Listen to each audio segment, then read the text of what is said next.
Fala pessoal, graça e paz, como é que vocês estão, galera? Tudo jóia? Nós estamos começando mais um 3D Podcast. Eu tô aqui com o meu parceiro, o Alan, o Lanzinho. E aí, Lan? E aí, galera, beleza? Como é que vocês estão? Mais um dia para nós gravarmos e hoje um dia especial. Especial, é verdade. Sabe por quê, galera? Como vocês devem ter visto aí na abertura, hoje o 3D ele é voltado para a comemoração do Dia das Crianças. E nós hoje vamos fazer um modelo de forma completamente diferente do habitual, não é mesmo, Lan? Com certeza. Vocês que têm acompanhado a gente, vê a gente falando sobre temas, né? E hoje nós resolvemos fazer algo arriscado aqui. Bem arriscado, porque as crianças que estão conosco aqui na igreja, os amigos dos nossos filhos que estudam com eles, elaboraram uma série de perguntas que eles têm dúvidas para que nós pudéssemos, né, com a graça de Deus, né, e haja graça nisso, responder a alguns questionamentos que pairam na mente dessas crianças e desses adolescentes. E as perguntas das crianças são as mais teológicas que existem, cara. Verdade, as viu? Mais difíceis de responder. Meu Deus, como é que o senhor imprimiu essa dúvida na cabeça desse ser? Parece que quando eu converso com eles não pensam tanto dessa maneira complexa, Jesus. É verdade, é verdade. Lembrando que, embora as crianças que fizeram essas perguntas, muitos adultos têm essas mesmas dúvidas. Com né? certeza. Muitas pessoas já, talvez com a caminhada cristã, também carregam dúvidas dentro dela.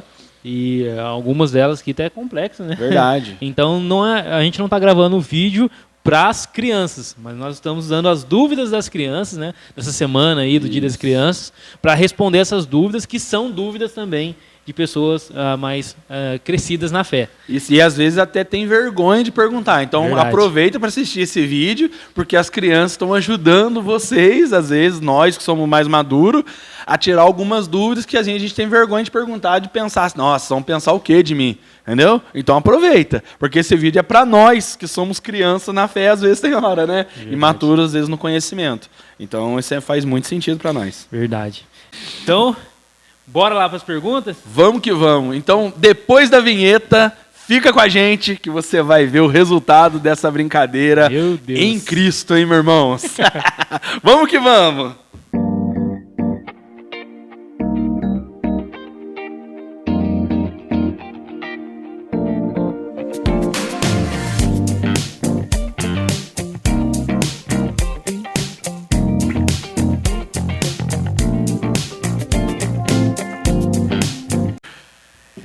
Galera, é isso aí, nós estamos juntos aí, né, Lan?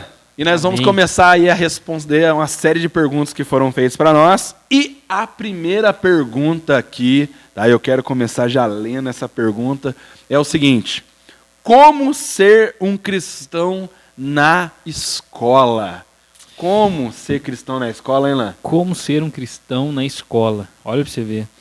Olha, como ser um cristão na escola? Eu acredito que do mesmo jeito que em qualquer outro lugar, né? Sim. Primeiro lugar, não sendo um chato, né? Verdade. Porque tem gente que vira crente é chato. Nossa, né? Deus. Não quer conversar com ninguém, não quer falar com ninguém, não pode fazer nada. Então, assim, seja uma expressão, busque ser um jovem, um adolescente, igual Jesus. O que Jesus faria lá na sua sala?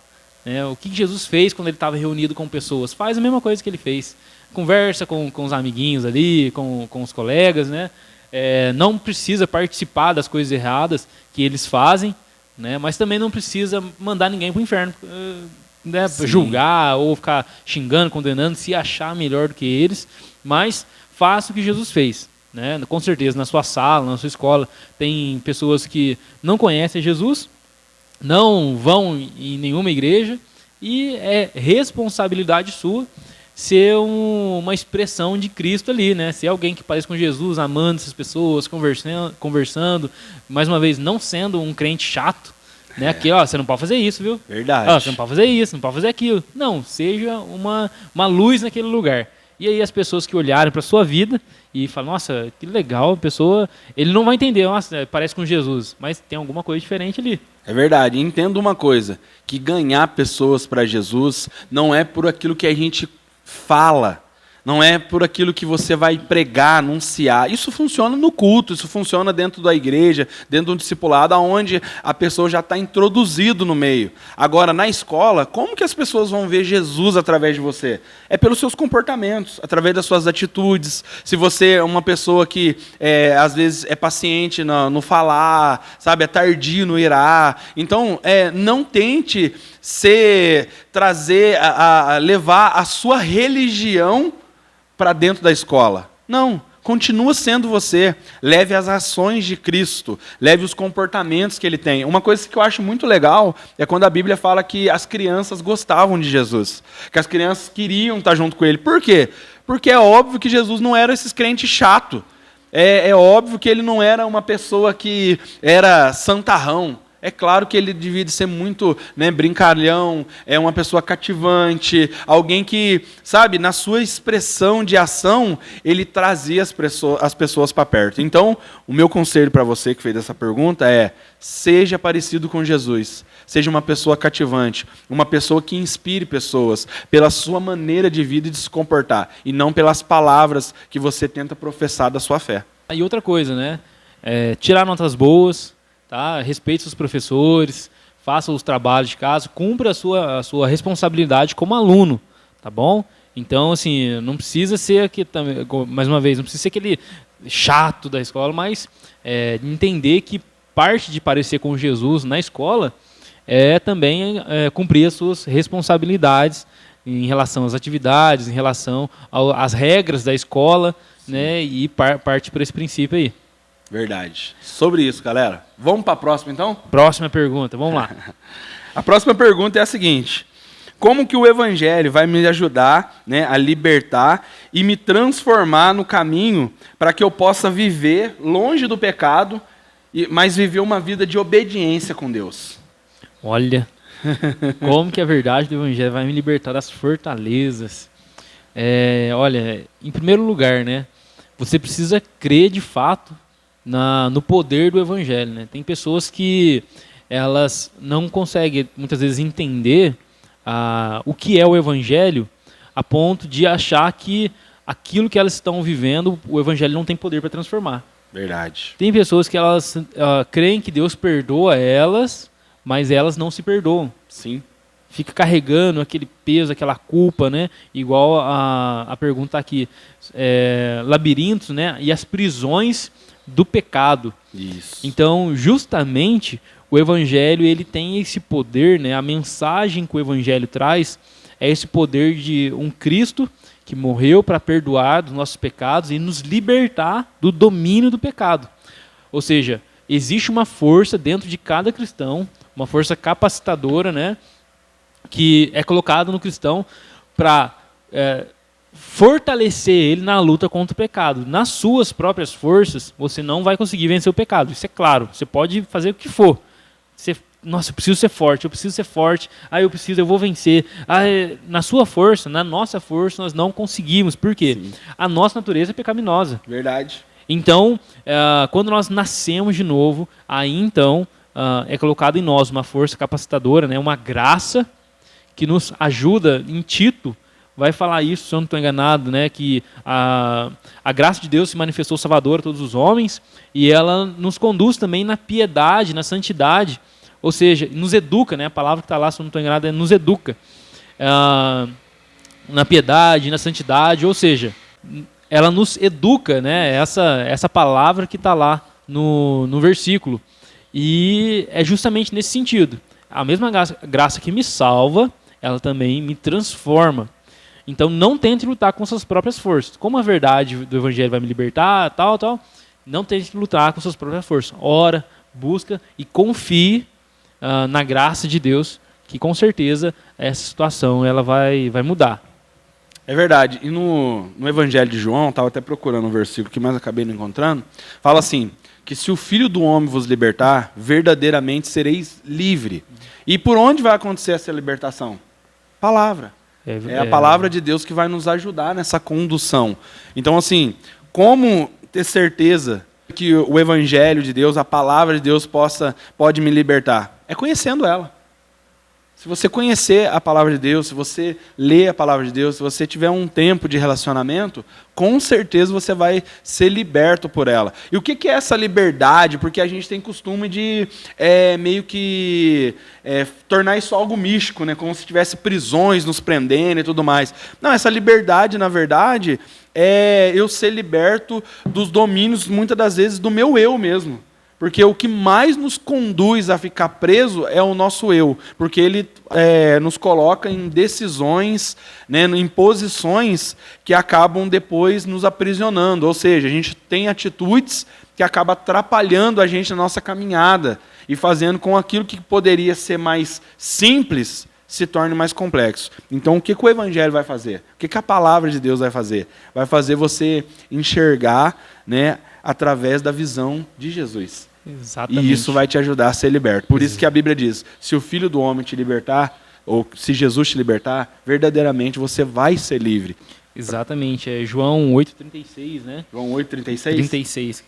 E aqui no título, né, que eu tinha mencionado, porque a graça de Deus se manifestou salvadora a todos os homens, ela nos ensina a renunciar à impiedade e às paixões mundanas e a viver de maneira sensata, justa e piedosa nessa era presente, enquanto aguardamos a bendita esperança, gloriosa manifestação do nosso grande Deus Salvador, Jesus Cristo. Ou seja, é graça de Deus, é graça. Verdade. Confie na graça, ore, busque, e se Jesus Cristo te libertou, de fato você já é livre, e ele então coloca em nós essa força para continuar lutando contra o pecado, e isso é a liberdade, né? Coisa que aquele que não nasceu de novo não tem. Verdade. Vamos lá então, terceira pergunta é a seguinte: como descobrir o seu próprio Deus? Ou seja, como conhecer o seu próprio Deus, tá? E não viver apenas, né, um relacionamento dos deuses dos seus pais.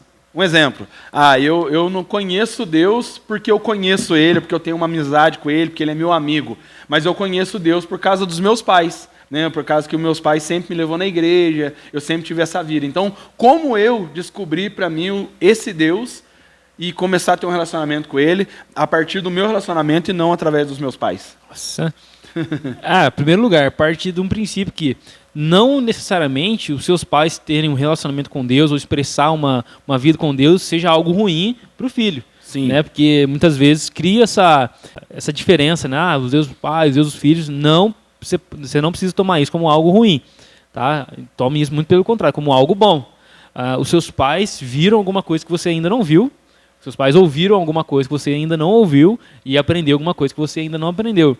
O que os filhos eles precisam entender, por mais que os pais coloquem, né, essa semente na vida dos filhos, e é responsabilidade nossa como pai fazer isso, é que, meu pai ele tem essa intimidade com Deus, minha mãe, né, minha família, eu preciso ter minhas próprias experiências. Verdade. Minha própria intimidade.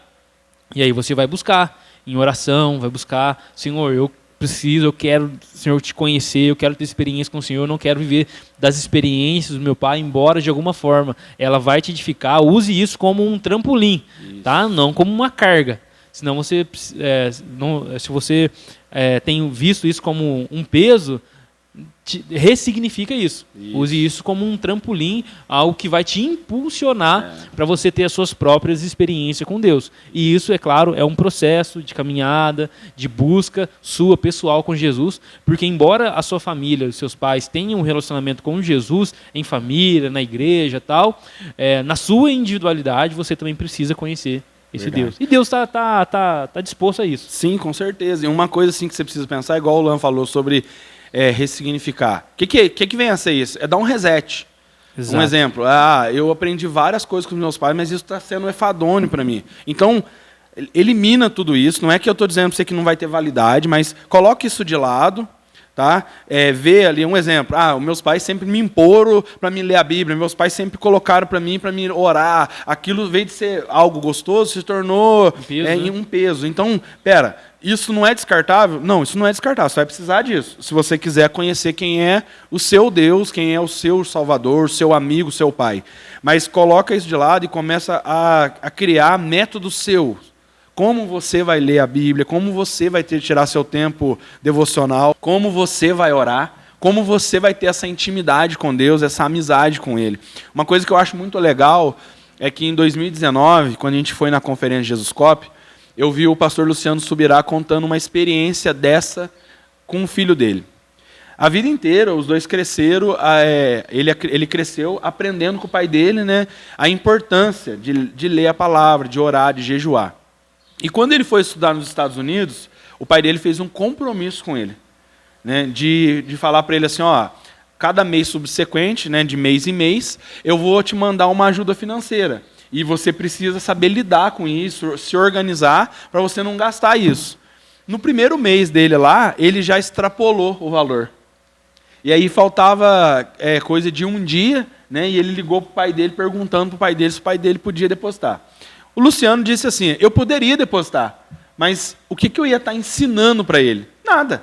Então eu disse para ele, ó, meu filho, como falta um dia, vê o que você consegue fazer aí. Tá? Entre em jejum, né, vai para a oração, vai pedir socorro para Deus. E aí, beleza, nessa primeira oportunidade ele venceu. Só que daí depois, chegou no outro mês, em vez dele ter aprendido com isso, ele se tornou a cair nessa mesma dificuldade, só que dessa vez com 2 dias. E aí, o Luciano conta que ele ligou de novo, né, o Israel Subirá ligou para ele de novo, e aí ele falou a mesma coisa.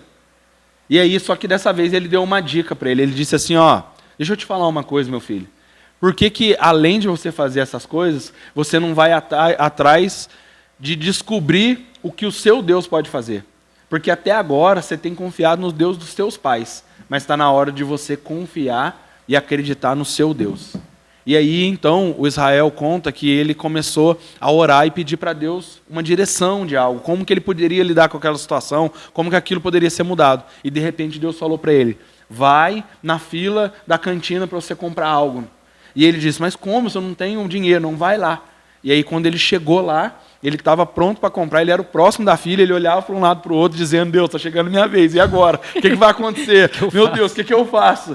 Daí ele disse assim, que o rapaz que estava antes dele, que estava na fila, pronto para pagar, olhou para trás, para a moça atendente, olhou para trás, olhou para ele, olhou para a moça e disse assim, ó, tudo que esse rapaz tiver vontade, você pode passar aqui no meu cartão que eu vou pagar para ele.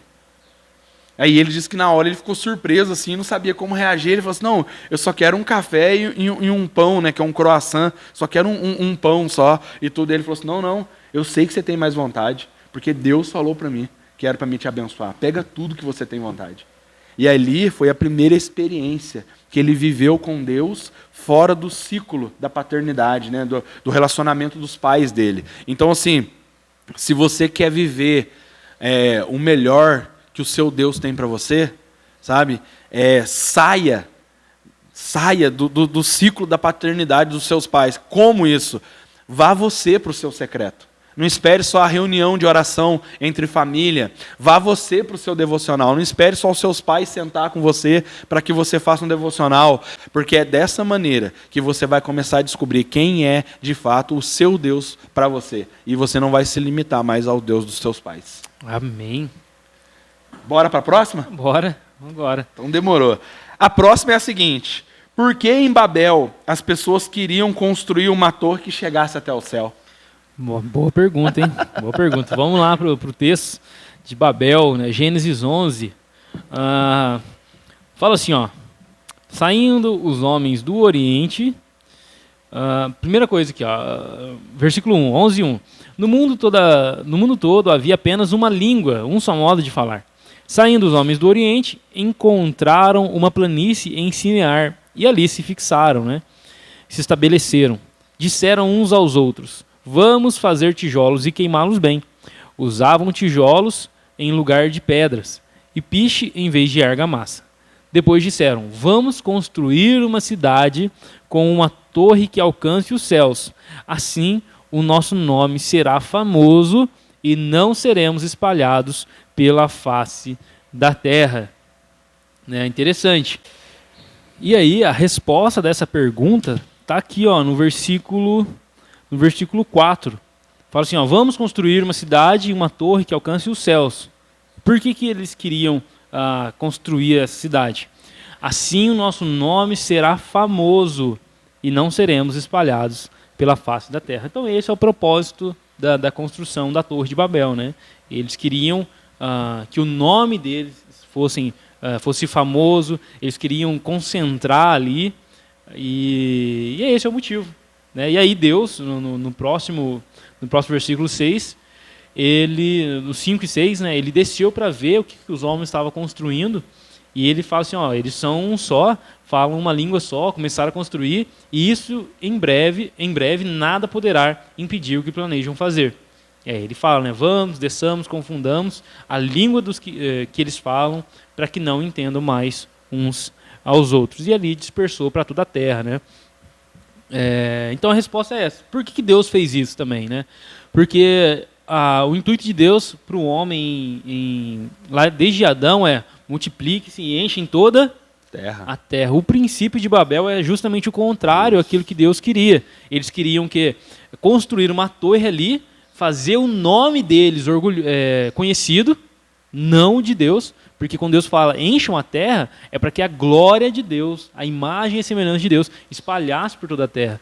E o princípio e o intuito de Babel é o contrário, é reunir e fazer com que o homem fosse conhecido. Sim. E aí então Deus vai e espalha tudo.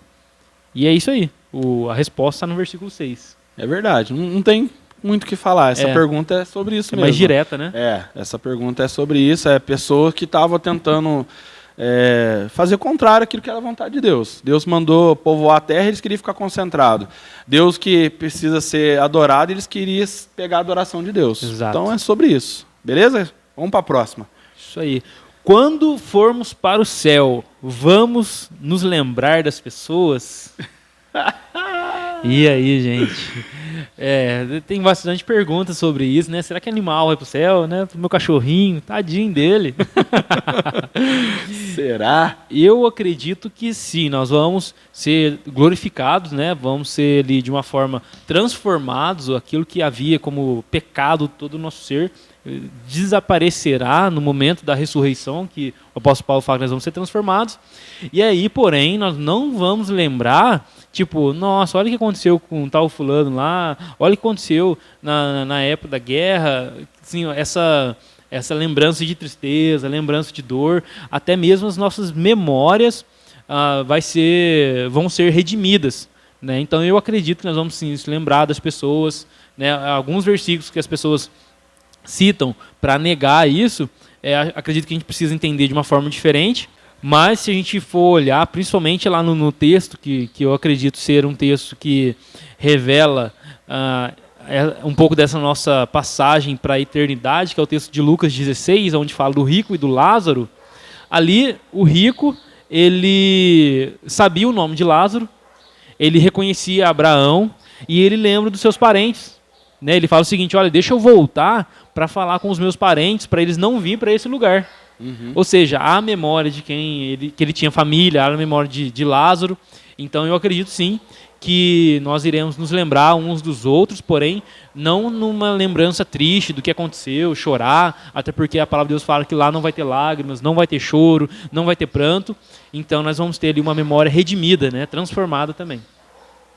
É isso, gente. Faço das palavras do Lan a minha, entendeu? Próxima pergunta. Por que nas igrejas cristãs existem várias doutrinas? Sim. Provavelmente foi alguém que não é da igreja que perguntou, né? Com certeza. E no sentido aqui da doutrinas, na verdade, talvez seja até o usos e costumes, né? Porque como a pessoa não conhece, a pessoa que perguntou de fato, né? Foi eu que colhi essa pergunta. É de uma das amigas das minhas meninas também. E ela não é uma frequentadora da igreja, né? E, na verdade, o sentido de doutrinas aqui é o usos e costumes. Então, ela perguntou por que algumas igrejas têm alguns tipos de usos e costumes, outras não. Igual nós mesmos não tem a questão de usos e costumes e tudo mais, né? E assim, na verdade, isso é uma coisa assim que foi criado ao longo do tempo, né? Às vezes até baseado em algumas passagens bíblicas, né?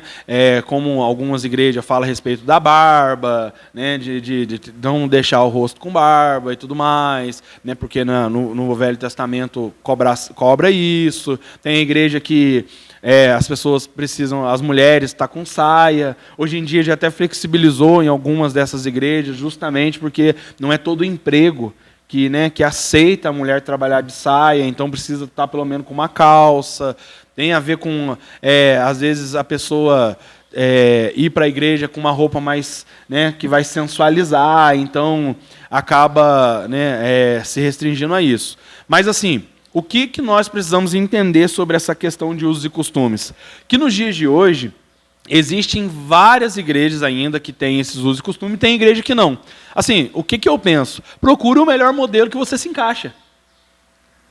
Uma vez que por que tem vários? Gente, é por causa disso. Por causa devidos os contextos em que cada uma das igrejas foram criadas. Época, que começou as igrejas. Em 1900 e sei lá quantos era assim, e tal, e tal. Mas nos dias de hoje já mudou bastante. Então, por isso que existe uma variação ainda, mas muitas desses costumes já foram bastante mudados. Exatamente. O que a gente precisa entender em relação a essas doutrinas, os usos e costumes e tal, é fugir dos extremos, tá? Qualquer tipo de extremo sai fora. Lá não pode, homem só pode orar ou entrar ou participar do culto se usar o terno e a gravata. É um extremo, não existe isso. Mas, se você está nessa igreja, você tem que respeitar o costume dessa igreja, tá? Eu estou na minha igreja não pode. Você quer continuar aí, você gosta daí, tem amigos aí, irmãos aí, respeita a igreja, não se rebele contra o pastor, contra a doutrina da igreja, porque ela não vai mudar por causa do você. Sim. Então, é isso que precisa entender. Ou, por exemplo, o outro extremo, pode vestir de qualquer jeito, pode chegar... isso para os membros da igreja, para a pessoa que é cristã, discípulo de Jesus, já não serve. Eventualmente, vai chegar pessoas que não conhecem a Jesus, que vão chegar com roupas extremamente vulgares na igreja. Isso. Como que a igreja madura deve olhar para isso? Entendendo que é uma alma que precisa de Jesus, não julgar a pessoa pela roupa que ela está usando, abraçar, cuidar, conversar, não tentar mudar a pessoa de fora para dentro, mas ensinar, discipular, formar Cristo, até que ela, por ela mesma, entenda que ela está sendo vulgar, as pessoas está dando mau testemunho, as pessoas estão olhando para ela e provocando, essa roupa está provocando ali desejos em outros homens, enfim, e mulheres. Isso não é só para mulher, Isso, mas para homem. Então, busca sempre o equilíbrio, tá? A Bíblia fala que a gente deve vestir com modéstia, as mulheres, os homens. Então, assim, é isso. Tá bom? Fuge dos extremos. Dos extremos. E hoje, com a variedade de igrejas que existe por aí, você precisa achar uma igreja que é bíblica. Se a igreja é bíblica, se ela tem Cristo como centro de todas as coisas, mas ela não tem usos e costumes mais rígidos, e você se encaixou ali, fique ali. Tá certo, Eu acredito o seguinte, às vezes as pessoas perguntam para mim assim, Eric, você acredita que é certo o que acontece na igreja A ou B, que lá só vai de terno, que só tem que ser assim e tal. Eu acredito que existe um modelo de igreja para cada tipo de discípulo de Jesus. Então, tem pessoas que vão precisar estar numa igreja que ela é mais rígida naquilo que ela faz. Ela precisa seguir aquele modelo. Tem pessoas que não. Elas podem estar numa igreja onde, na hora de pregar, o pastor às vezes não usa um terno e tudo mais, é bíblico a igreja e tudo, mas é mais, vamos dizer, entre aspas, light, Exato. E ela vai viver naquele modelo de igreja e ela vai conseguir estar bem, vai ser salva e tudo mais. Então, assim, existe vários modelos de igreja para vários tipos de pessoa. E encontre um modelo de igreja que você se encaixa e esteja nela. Porém, uma igreja que seja bíblica e cristocêntrica, onde Cristo é o centro. Amém. Isso é o princípio. Amém. É isso aí.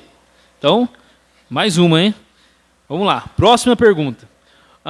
O que vocês acham de servir na igreja e ter piercing e tatuagem? Esse aqui vai direto pro inferno, né? Criminal. Isso aqui é condenado. É crime. É crime, tá condenado. Jaz do maligno. Pessoal, todo mundo tem essa dúvida, né? Quer dizer, a maioria tem essa dúvida e a gente poderia já emendar também com a outra aqui, que é se pode ouvir música secular, o cristão pode ouvir música secular. Então, na minha opinião, né, acho que a gente compartilha da mesma opinião até, em relação a piercing e tatuagem. Na minha opinião, eu acredito que não é pecado, tá? Não encontro, não vejo na Bíblia nenhuma proibição para os nossos dias a respeito das tatuagens, dos piercings. Geralmente as pessoas que vão defender o tatuagem como pecado, né, o piercing como pecado, eles usam um texto de Levíticos 19, e lá fala que não marquei o vosso corpo pelos mortos, nem prestai culto, alguma coisa assim. E lá está falando de fato sobre uma idolatria, uma adoração aos mortos, que era algo comum para os cananeus, que quando morria alguém eles faziam marcas no corpo deles ali, para de alguma forma prestar culto ao deus pagão e também em forma de homenagem aos mortos. Na minha opinião, né, crendo que aquilo é para aquele momento, para nós não se aplica, tá joia? Não se aplica. Mas, mais uma vez, eu volto no equilíbrio, tá? Se você é menor de idade, você mora com seus pais não concordam de você fazer e você faz, você pecou. Tá? Você está em desobediência contra os seus pais. Eles são líderes de Deus na sua vida. Você precisa respeitar os seus pais enquanto vocês morar debaixo do teto deles. Tá? Mas a Bíblia não fala que é pecado, mas fala que tem que obedecer aos pais. E se eles não aprovam isso, você deve obedecer. Tá bom? Então, assim, pecado por pecado, na minha opinião, piercing, tatuagem, não é pecado. A não ser que você faça uma tatuagem feia, aí você pecou. É verdade. Se for de rena, você está pecando, que é mentira. E as pessoas, quando elas vão defender a tatuagem também, tem muitas pessoas que querem usar o texto de Apocalipse 19, no versículo 16, que fala assim, ó, e em seu manto e em sua coxa está escrito Rei dos Reis, Senhor dos Senhores. Às vezes eles falam que Jesus vai vir escrito na sua coxa, né? Tatuado na sua coxa, Rei dos Reis, Senhor dos Senhores. E isso não é verdade também. Não pode usar esse texto para defender também o uso. Tá? Não tem nada a ver uma coisa com a outra. Não tem nada a ver uma coisa com a outra. O que eu penso? Ó, eu sou uma pessoa tatuada, como vocês podem ver. Né? Eu não fiz as tatuagens minhas depois de convertido já. Eu fiz elas antes da minha conversão. Porém, igual o Lan falou, também tenho o mesmo pensamento que ele. Não enxergo isso como algo criminoso, né? Algo que vai fazer você pecar ou coisa assim. Agora, falando de mim, depois que eu me converti, eu fiz mais tatuagem? Não fiz. Por que você não fez, Eric, se você não vê isso como algo criminoso, pecaminoso?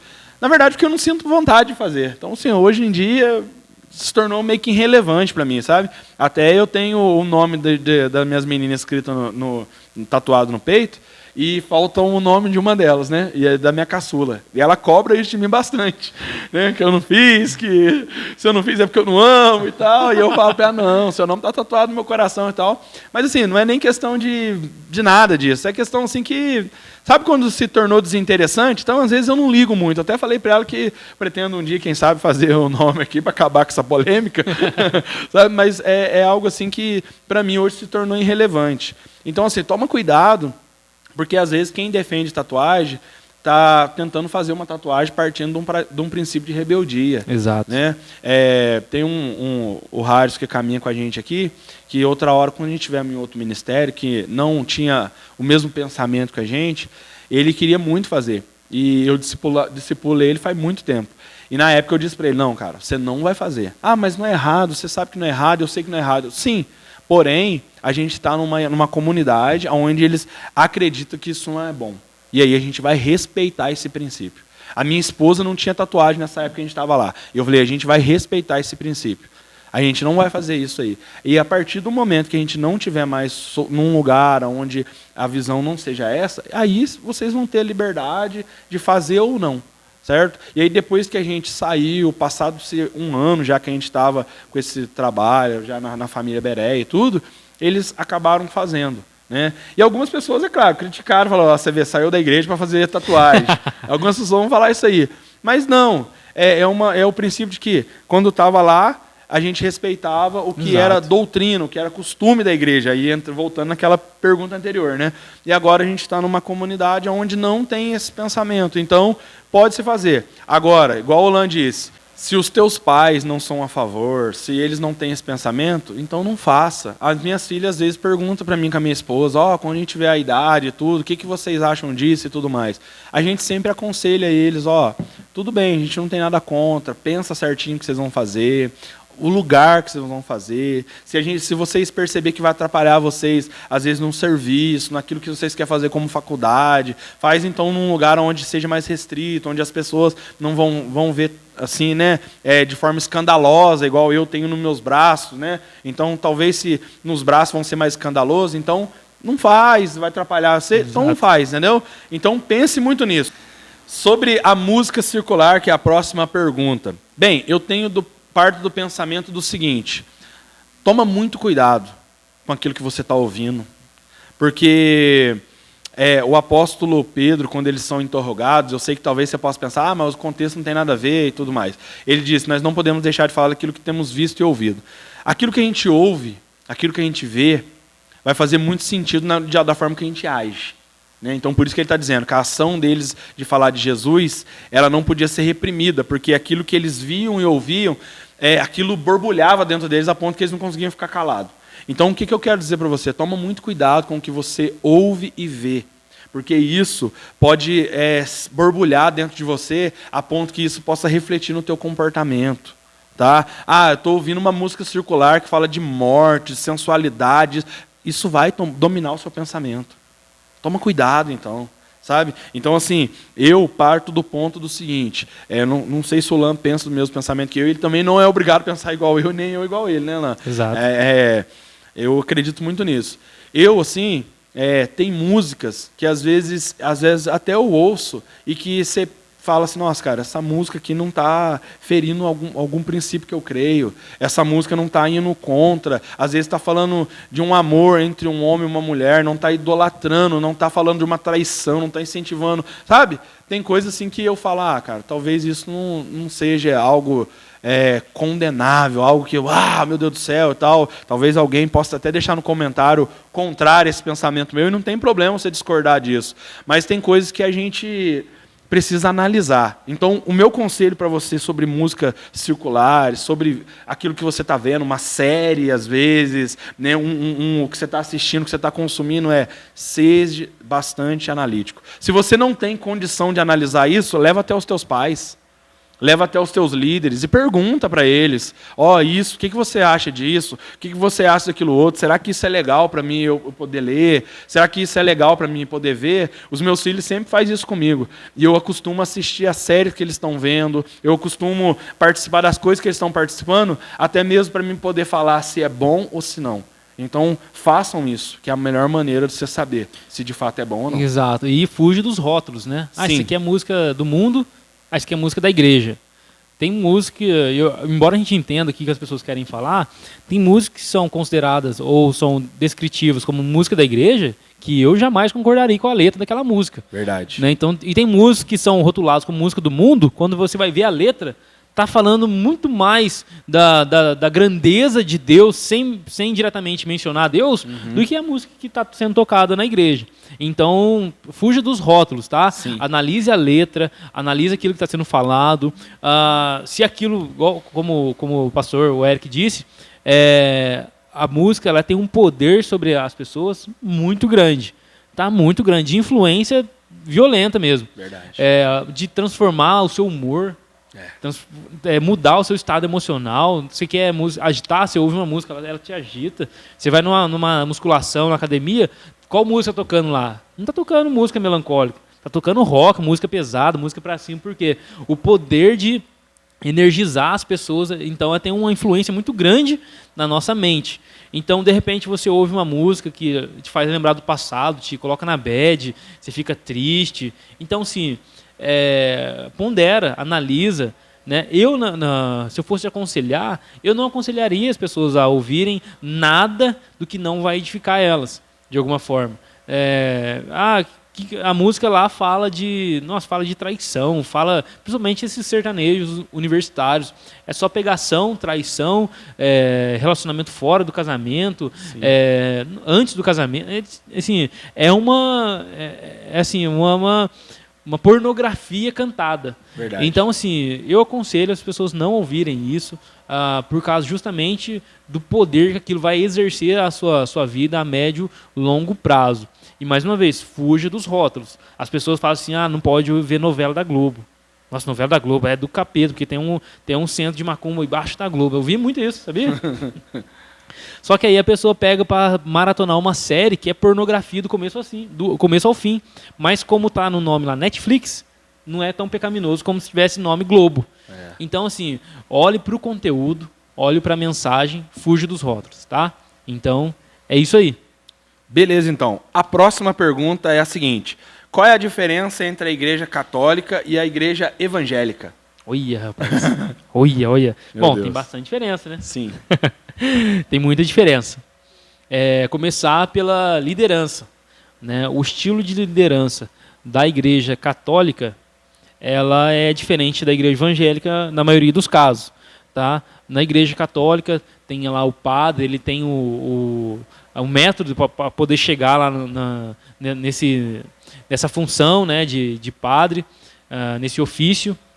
A forma, a liturgia é diferente. Eu acho que o que mais vai diferenciar da igreja católica, da igreja evangélica, e aquilo que de fato traz a distinção entre um e o outro, é aquilo que nós comemoramos esse mês, em relação à reforma protestante, que é o quê? O sacerdócio universal. O que é isso? No âmbito católico, há algumas funções que somente o padre pode fazer. Sim.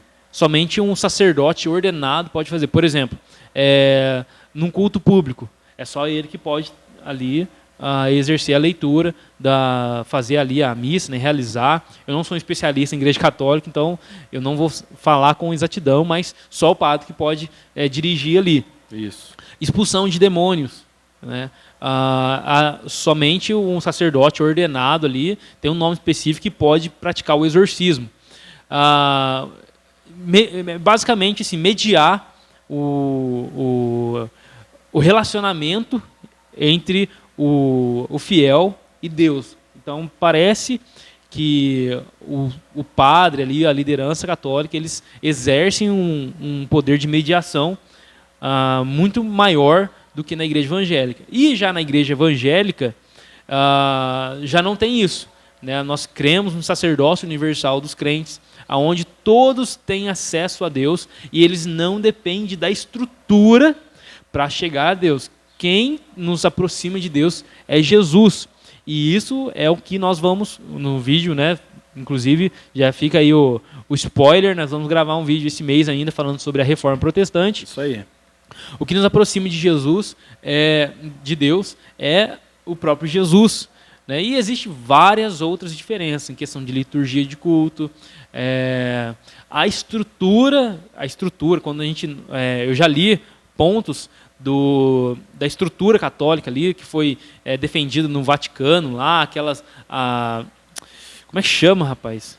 Meu Deus do céu, até na igreja evangélica tem o estatuto, né, ali, que rege a igreja, meio que colocando a estrutura como um meio para o fiel alcançar e chegar a Deus. E nós não cremos nisso, né? Basicamente, de uma forma bem simplória, acredito eu, ser essa a maior diferença. Verdade. E assim, é óbvio que tem as outras diferenças mais pontuais, né? Pontuais, mais complexas, que gera bastante discussão, né? Principalmente na parte de idolatria e questões assim.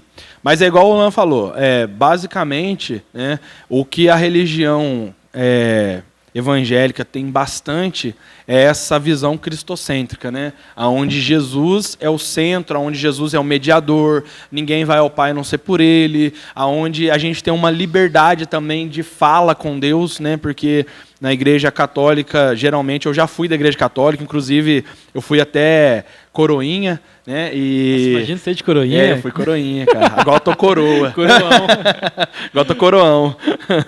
E assim, lá a gente aprendia bastante os métodos, né, as formas de condução dentro da missa, né, que ali o que a gente tinha que ler na hora, as repetições das rezas, enfim. e que acontece dentro da missa, que já não é assim na igreja evangélica, onde a gente tem um acesso maior a Deus. Então, as pessoas que estão aqui na nossa igreja, elas não dependem das minhas orações para serem ouvidas por Deus, mas elas têm a liberdade de fazer as próprias orações dela, Exato. sem seguir um segmento, uma leitura a ser feita, porque somente aquela leitura, aquele segmento vai criar esse acesso.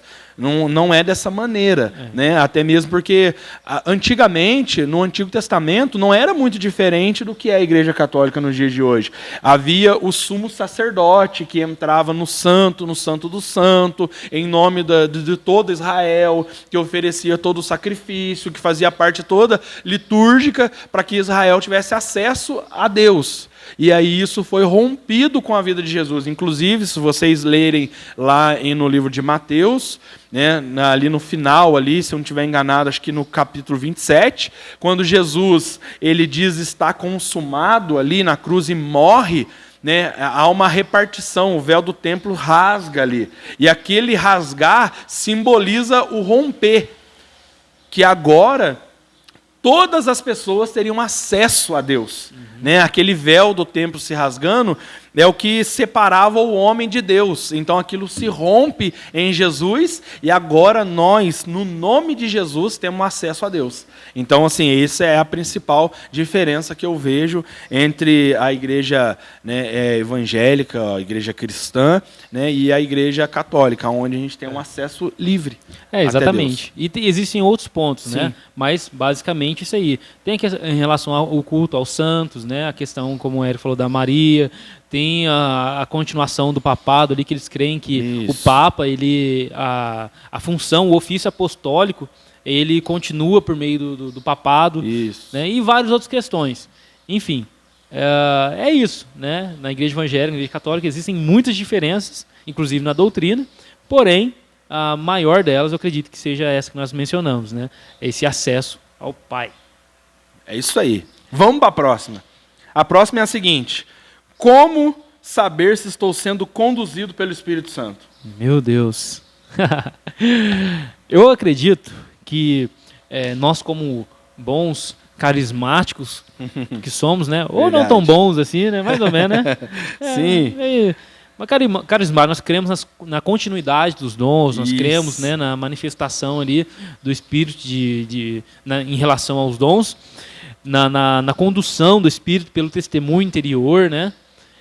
Porém, mesmo crendo isso tudo, o meio seguro para nós termos certeza que nós estamos sendo conduzidos pelo Espírito Santo em todas as nossas ações, naquilo que nós vamos fazer, naquilo que nós pensamos, falando, é por meio da palavra de Deus.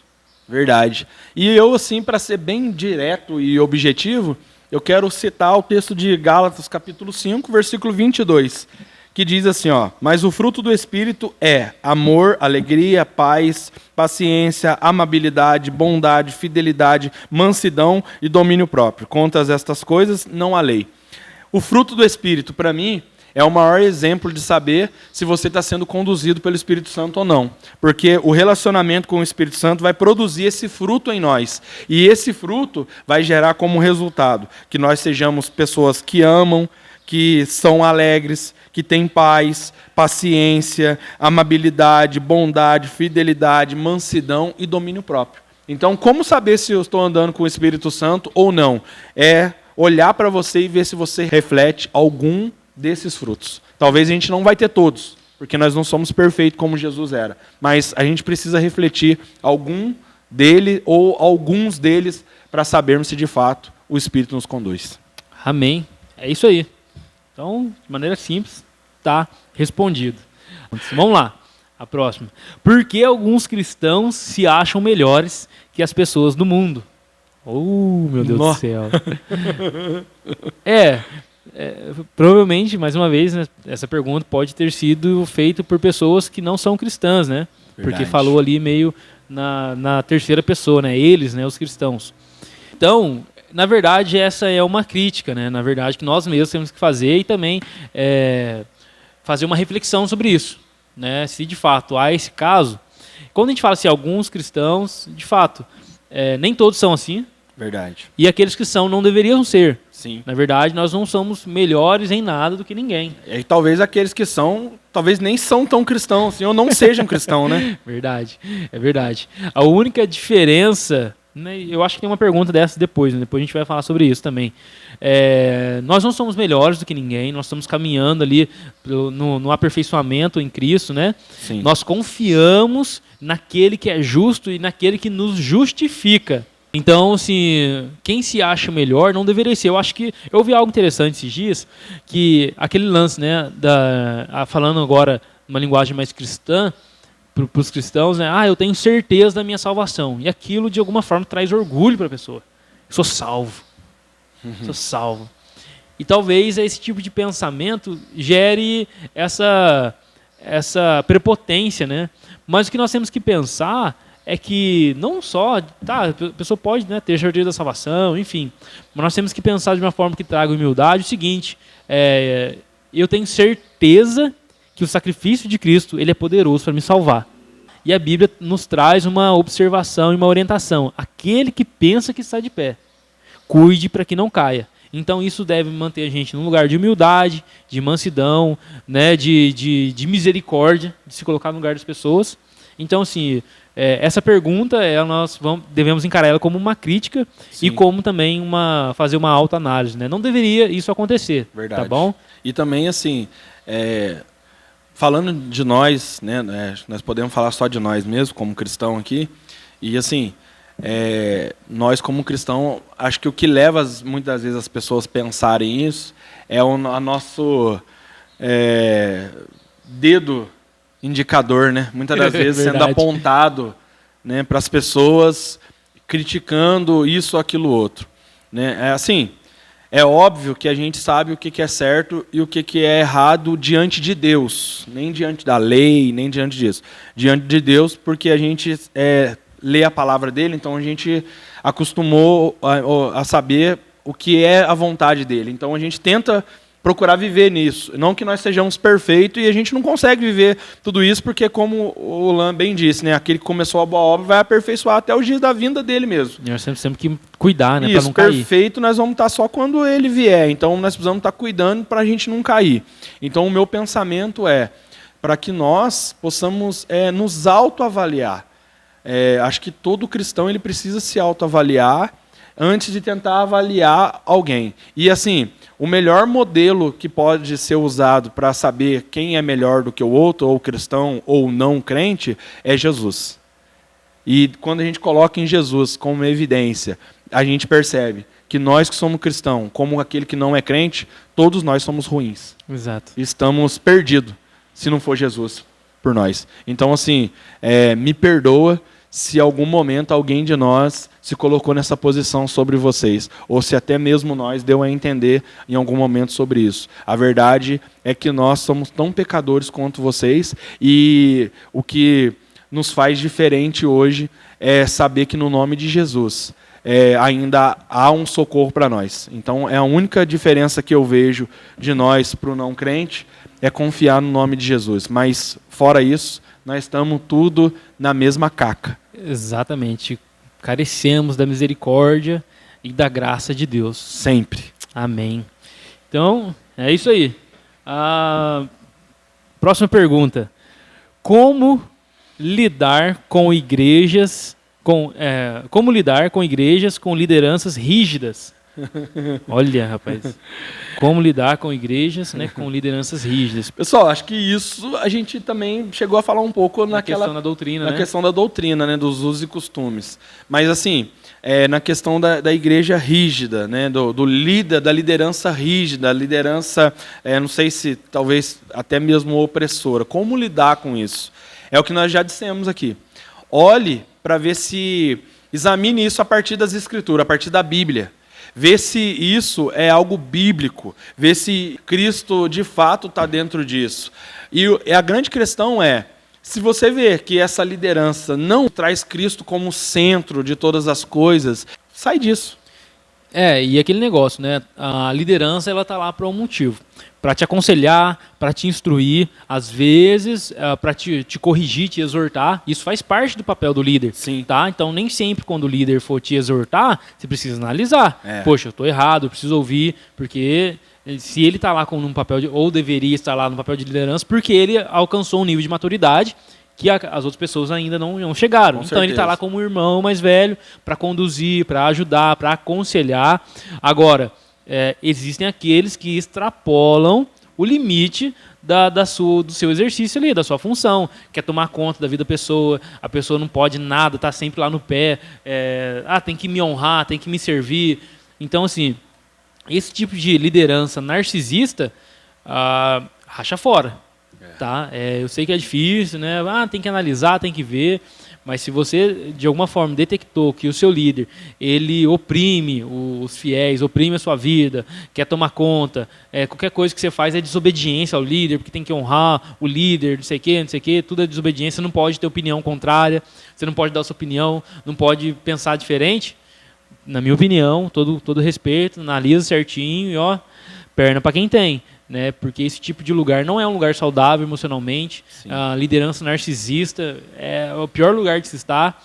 Então, assim, existem outros lugares que vão te acolher, vão te discipular, te apresentar Jesus, vão te exortar, sim. Tá? Ninguém aqui é contra a correção, muito pelo contrário. Né? Inclusive, a palavra de Deus fala que a Escritura ela é inspirada e apta para nos corrigir, para nos exortar e nos conduzir ao caminho ali da justiça. Sim. Então, não estou pregando contra isso. Estou pregando contra aqueles extremos daquela liderança espiritual que não deixa a pessoa fazer nada. Vai fazer alguma coisa, tem que pedir para o líder. Ele vai trocar de carro, tem que pedir para o líder orar. Vai ver um lote para comprar, tem que pedir para o líder. Vai começar a fazer uma coisa, tem que pedir para o líder. Não orientou. Aí deu errado, o líder fala assim, tá vendo? Não buscou conselho. Então toma cuidado com isso, tá, gente? Toma cuidado com esse lugar. Isso aí não é furada, viu, gente? Isso aí não é uma liderança... Isso aí é seita. Não é liderança cristocêntrica, isso aí é seita, isso aí é furada. Sai disso aí, isso aí não é legal, porque o alvo é Cristo. E entender o seguinte, a Bíblia diz que o pai corrige aquele que ele ama. Tá? Então a correção ela é bíblica e assim... Quando o pai corrige aquele que ama, toda exortação, por mais dura que seja, ela precisa ser regada em amor. Exatamente. Então, se essa correção ela está sendo regada em amor, ouça, absorva e pratique. Agora, se ela parte de um narcisismo, se ela parte de um orgulho, se ela parte de uma prepotência, se ela parte de algo muito mais pessoal do que bíblico, isso não é algo de Deus. Então, não é bom viver isso. Amém. A próxima pergunta é a seguinte: como posso saber qual a vontade de Deus para a minha vida? Ou na minha vida? Boa pergunta, hein? Isso aí, acho que é aquele primeiro podcast que nós fizemos, né? Como descobrir o nosso propósito. É verdade. Então, já fica uma dica aqui. Assiste lá o primeiro podcast nosso, postado, né, no dia 7 de setembro, dia da independência do Brasil. Nunca vamos esquecer o início do nosso propósito aqui. Seguinte, como que eu vou saber qual é a vontade de Deus? Irmãos, ou jovens, né, adolescentes, irmãos que estão assistindo aí. Só existe um meio para nós sabermos, conhecermos a vontade de Deus. Buscando, ela já é manifesta na própria palavra de Deus. Tá? Estuda, leia a Bíblia, compreenda. Nós fomos criados com um propósito maior. Que a Bíblia fala que é para adorar a Deus, glorificar o nome dele. Nós somos criados nesse propósito. Agora, talvez você queira saber, usou o termo aqui, né, na minha vida. Agora, na individualidade, como que eu vou servir a esse propósito? Você vai...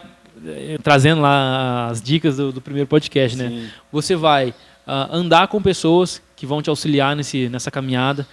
Você precisa ver ali para onde o Espírito está te conduzindo a servir. Isso no trabalho, na igreja, em todo o âmbito da sua vida, né? Então, assim, você orando, buscando na palavra, você vai entendendo de uma forma sábia, pela condução do Espírito, qual é, de fato, a vontade de Deus para a sua vida. Né? E você, com a ajuda de um discipulador, com alguém que vai te aconselhar, com certeza você vai ser instruído bem nisso aí.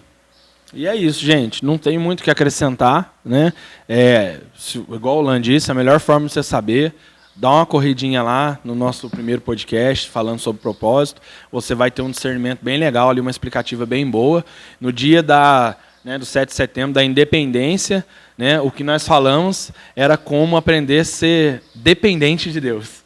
Né? Então, assim, acho que uma das maneiras da gente saber o que Deus tem para as nossas vidas é conhecendo Ele, é sendo completamente dependente dele. E isso vai partir de, igual o Lan disse, de auxílio de algumas pessoas que vão estar ao nosso redor, de ler a Bíblia, de viver esse relacionamento. Como nós dissemos lá na pergunta anterior, como descobrir o meu Deus? Também, depois que você descobre quem é o seu Deus, você começa a descobrir o que Ele tem para a sua vida. Então, parte desses princípios. Tá? A próxima pergunta diz o seguinte, o que é ser cristão? A gente já pode emendar na outra também, né? Que fala assim, ó, o que significa verdadeiramente seguir a Cristo? Sim.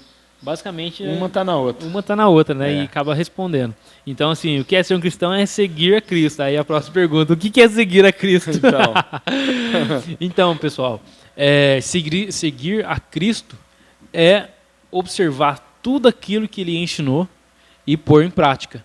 Jesus, quando Ele envia os seus discípulos, Ele fala o seguinte, ide por todo mundo, fazei discípulos de todas as nações, batizando-os em nome do Pai, do Filho e do Espírito Santo, ensinando-os a obedecer tudo aquilo que eu vos ensinei.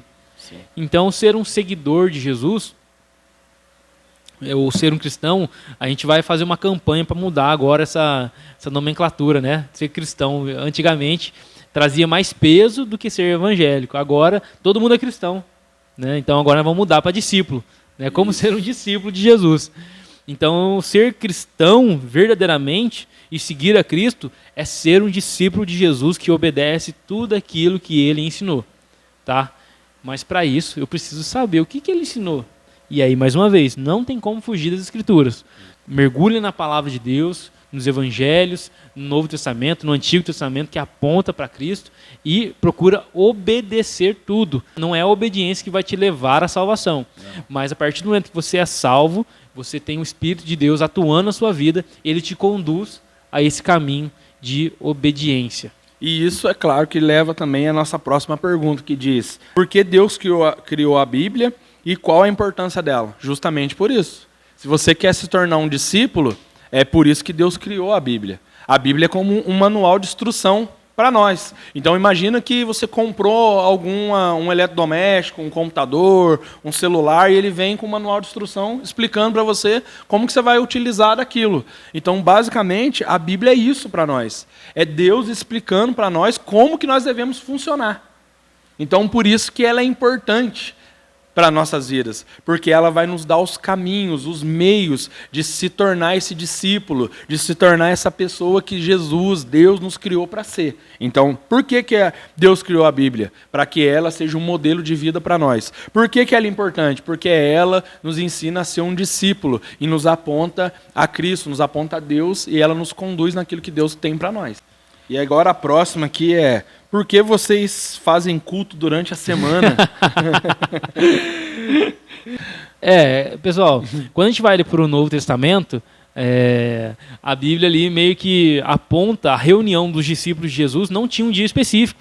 Tá? Não tinha assim, não tal dia que é o dia da reunião. Isso. Eles estavam reunidos todos os dias que dava, o dia que não dava. A palavra de Deus fala que eles conviviam na doutrina, né, dos apóstolos, na comunhão, no partir do pão, que é ali a ceia, e também nas orações. Então, não tem um dia santo, não tem um dia, não é esse dia que é o dia do Senhor, né? O pessoal costuma falar que o domingo é o dia do Senhor. Isso não tem em nenhum lugar das Escrituras, tá? Convencionou-se que, porque o dia da ressurreição de Cristo foi no domingo, então ali os discípulos ali, eles tinham esse dia para reunir numa reunião solene e tal, mas não que o dia ele é sagrado, o dia ele é um dia especial. A gente se reúne no domingo porque normalmente é o domingo que todo mundo está de folga. Se fosse numa quarta-feira, por exemplo, é feriado na quinta-feira, no dia 12 de outubro de 2023. Vai estar todo mundo de folga, vamos fazer alguma coisa. dá para reunir também, tá? Não é necessariamente um dia santo, um dia especial.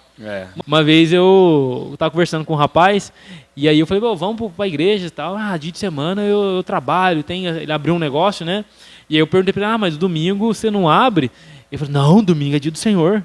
Né? Como se ele não trabalhasse, conhecendo um pouco ali da situação da pessoa, ela não se importava em obedecer a Deus em nenhum sentido. Mas o domingo ele não trabalhava. Domingo era sagrado. Nosso Deus do céu. Ele não trabalhava porque era o dia do Senhor. Então não faz diferença nenhuma, né, na realidade. E assim, na verdade, cultuar a Deus, a gente usa a palavra culto, né, como uma referência ali para aquele ajuntamento de pessoas dentro de uma igreja, mas na verdade cultuar a Deus é todos os dias. Então por que vocês fazem o culto, vários cultos na semana? Porque a gente entende que cultuar a Deus é todos os momentos da nossa vida. Tudo que a gente estiver fazendo pode estar apontando, eu posso cultuar a Deus no meu trabalho, com aquilo que eu estou fazendo no meu trabalho. Então não tem uma data específica, um momento específico, e quando a gente coloca isso, a gente esquece de cultuar a Deus nos outros dias. E a gente deixa assim e fala, não, domingo é o dia de eu cultuar a Deus. E nos outros dias eu posso viver como qualquer pessoa comum. E isso é errado. Então lembre-se que não é um dia específico e nem um lugar específico. E não é quantidade de cultos, mas sim lembrar que Deus é digno de ser adorado e a adoração parte a Ele todos os dias. Amém. A próxima pergunta é, realmente Deus e Jesus podem curar as pessoas? Rapaz. Amém. Isso aqui é complicado, né? Porque a gente vai falar que sim, né? Deus pode. E aí depois a próxima pergunta, mas por que algumas não são? Olha, deixa eu ver que interessante. Deus pode curar as pessoas? Sim. E Ele tem os meios para curar. Pode curar de forma sobrenatural, ou Ele pode também usar meios naturais. Porque algumas pessoas não são curadas, né? Infelizmente, eu não vou saber responder por que alguns são curados e por que alguns não são. A gente pode arriscar falar porque um creu e o outro não creu. Eu acho que é difícil esse tipo de resposta, porque há pessoas que de fato fazem coisas que demonstram que elas creem que vão ser curadas. Sim. E às vezes não são. E aí eu não sei falar por que um é, por que o outro não é. Eu sei que para tudo tem um propósito de Deus. Sim. Deus tem um propósito em todas as coisas. E é isso. E baseado nisso que o Lando está falando a respeito de propósito, a gente pode ver ali no livro de João, capítulo de número 5, onde Jesus vai até aquele tanque, né, tanque de Betesda ali, e aquele homem está ali há 38 anos acamado, esperando pelo mover das águas, porque se acreditava que quando o anjo descia naquele lugar, a pessoa que entrasse primeiro era curado. A Bíblia diz que havia muitas pessoas ali nesse cestão de cura, mas Jesus foi diretamente a uma pessoa, porque ele tinha um propósito para fazer ali, e o propósito era aquela pessoa. Então, assim, eu acredito muito que às vezes o fato de uns receberem a cura e outros não passe justamente por um propósito de Deus específico para ela. Talvez Deus quer levantar ela daquela cama, porque Ele tem um propósito para ela ali, e talvez outros não. Talvez outros Jesus tenha um propósito de que elas estejam com Ele. E ainda que essa cura não aconteça nos meios naturais, acaba acontecendo nos meios eternos, que a pessoa creu na cura e vai viver essa eternidade curada com Ele. Amém. Então eu creio muito nisso. E a última, Lã, para nós podermos finalizar aqui. Vamos finalizar por aqui? Vamos. É a última. Porque muitos não conseguem ver Deus como Pai. Eita glória! Primeiro, talvez a pessoa tenha tido uma experiência ruim com o seu pai natural. Né? Talvez, inclusive, saiu um vídeo essa semana, né? Eu vi um corte, na verdade, no podcast que teve no Desoscópio essa semana, que o cara conta um testemunho desse aí. Né? Que o pai judiava, o pai fazia isso. Ele não assistia tudo, mas ele estava falando exatamente isso aí. Talvez você tenha tido experiências ruins com o seu pai natural e você transfere essa experiência para Deus. Poxa, pai é ruim e Deus é pai, então meu pai natural é ruim, o Deus também é ruim. Então pode ser que isso aconteça e pode ser também que você, mesmo não tendo esse tipo de experiência, não consiga enxergar Deus como pai, porque você está olhando na direção errada. Deus se revela como pai quando Ele envia o seu Filho à Terra. Jesus ele fala que ninguém vem ao Pai a não ser por mim, ninguém conhece o Pai a não ser o Filho.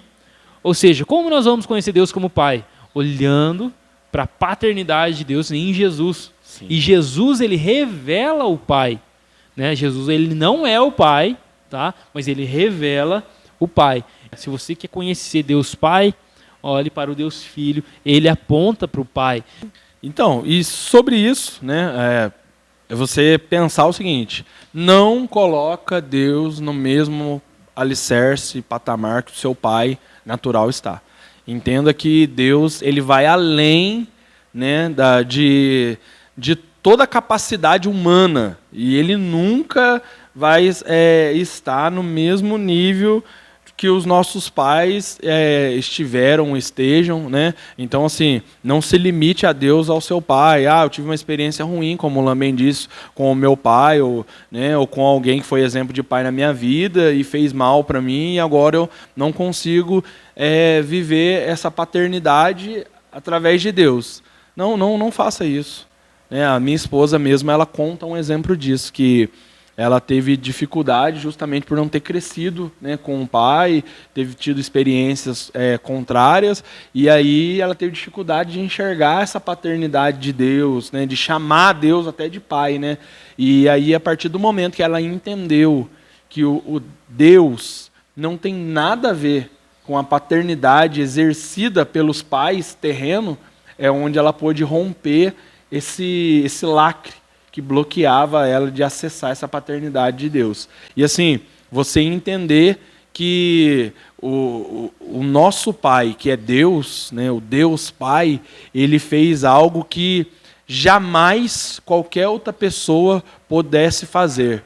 Ele entregou o seu único filho para que eu e você pudéssemos nos tornar filho dele através desse filho que ele entregou. Então nenhum outro pai seria capaz de fazer isso. E ele o fez. Pessoal, tem mais algumas perguntas aqui, mas nós vamos parar por aqui. Talvez a gente grave o outro, né? A parte 2 das perguntas. Ou faça alguns cortezinhos, né, em cima dessas perguntas. Verdade. Sobraram, e manda aí. Acompanha a gente aí nas redes sociais, tá bom? Que você vai ver, ou a gente vai gravar, fazer os cortes, mas você que acompanhou até aqui, nós queremos te agradecer, né? E nós esperamos que de fato você possa ter sido edificado por essa resposta. Se você tiver alguma dúvida a mais, manda pra gente no direct, no Instagram, tá joia? Lá no 3D oficial. Segue a gente lá, manda as perguntas. Obrigado por você ter assistido, espero que esse tempo tenha sido um tempo proveitoso para sua vida e Deus abençoe você. E uma coisa que eu quero pedir para você gente, não deixa de comentar, não deixa de dar o seu like, não deixa de compartilhar, tá? Porque é dessa forma que o YouTube entende que é relevante esse conteúdo, e se foi relevante para você, né, compartilha, né? Se você não entendeu alguma coisa, deixa no comentário que a gente vai procurar esclarecer as suas dúvidas. Se você tem uma sugestão ou até mesmo um questionamento, também deixa lá. Se você gostou, deixa o like. Se você não gostou, deixa o dislike, né? Põe o joinha para baixo, tá? Não tem problema, não vão ficar tristes com você, tá? Mas é muito importante que você faça isso para que o YouTube continue distribuindo essa mensagem para outras pessoas, e outras pessoas possam ser alcançadas e tenham a oportunidade de também dar a opinião delas, né, e serem edificados como você foi até aqui. Tá bom? Amém. Deus abençoe você e obrigado de você estar fazendo parte com a gente dessa nova onda do discipulado. Amém. Fique com Deus. Falou. Tamo junto. Até mais.